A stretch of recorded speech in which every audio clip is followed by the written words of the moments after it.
aujourd'hui, nous sommes en compagnie de Liliane Mosca pour son livre La vie rêvée de Gabriel, Muse des rues noires aux éditions Presse de la Cité, collection Terre de France.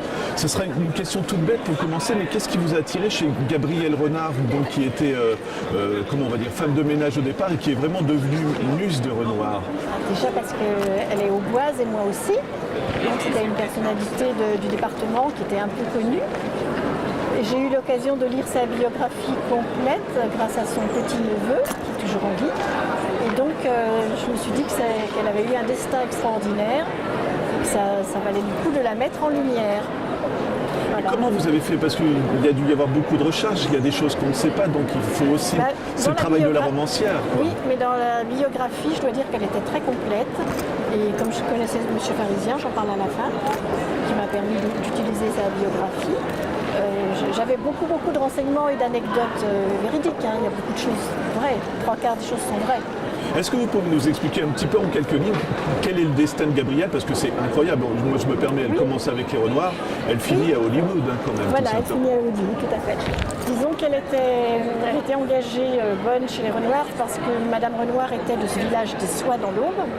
C'était vaguement cousine. Donc elle l'a engagée pour s'occuper de Jean Renoir qui allait naître. Et donc elle avait 16 ans, la gamine, elle est partie à Paris, elle ne connaissait pas, elle a découvert.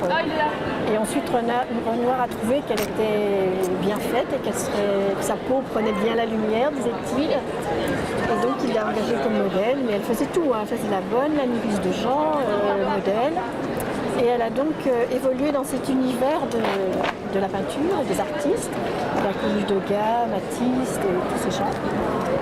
Et donc elle était toujours authentique et je pense que c'est ce qui plaisait, son tempérament. Voilà, comme on dit maintenant, elle était quand même cash.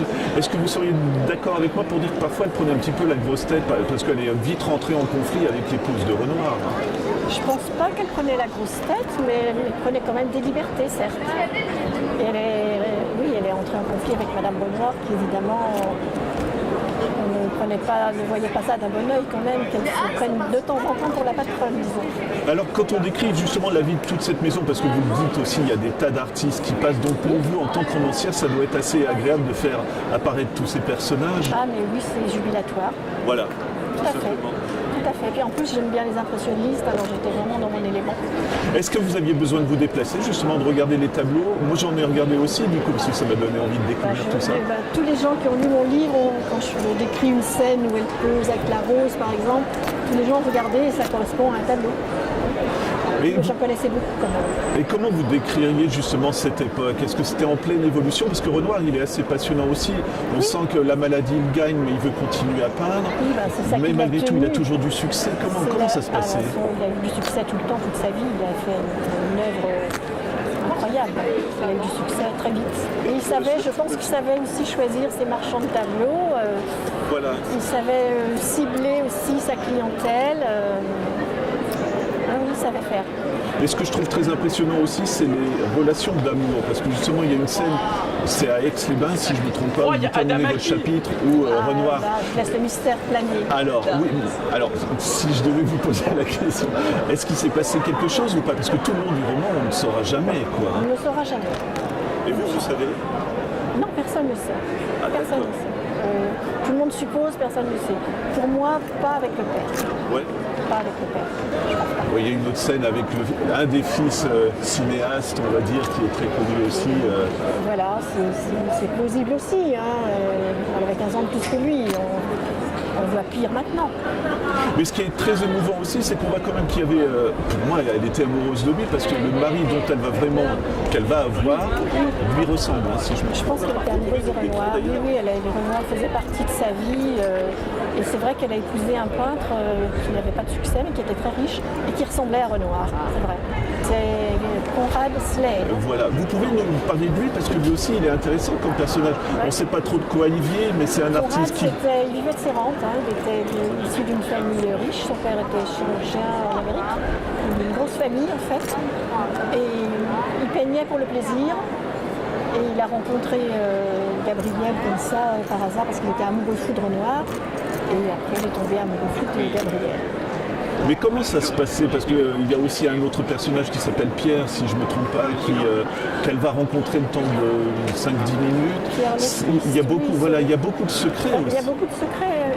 Et en fait, bon, j'ai romancé un peu l'histoire de Pierre, mais Pierre a existé et Jeanne a existé. Il y avait 2 enfants cachés. Comment on met en scène, je dirais, justement, tout ça, quand on a tous ces éléments?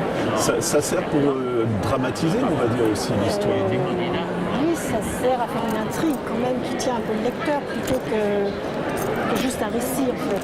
Comment ça serait un récit, ça serait pour moi je trouve que c'est moins intéressant d'avoir un petit peu de piment, de secret, des choses comme ça. Voilà. Et c'est une question que je pose généralement aux romanciers quand ils inventent des personnages. Est-ce qu'ils ont du mal à les quitter? Vous avez pris ces personnages qui ont vraiment existé. Est-ce qu'ils étaient un peu à vous finalement après? Ils sont toujours à moi. Ouais. Quand je les invente, ils sont toujours à moi. Ouais, je les aime. Ouais. Est-ce qu'on les quitte facilement alors du coup? Non, pas si facilement que ça, mais bon, après, on en invente un autre, alors après, l'autre prend la suite. Mais quand même, on reste attaché aux anciens. J'imagine. Voilà, je répète le titre de votre livre, donc c'est Liliane Mosca pour La vie rêvée de Gabrielle, Muse des Renoirs, collection Terre de France aux places de la Cité. Si vraiment on a envie de découvrir puis de se replonger dans une époque qui était passionnante aussi, je conseille votre livre. Voilà, merci beaucoup. Très gentil à vous, merci. Merci.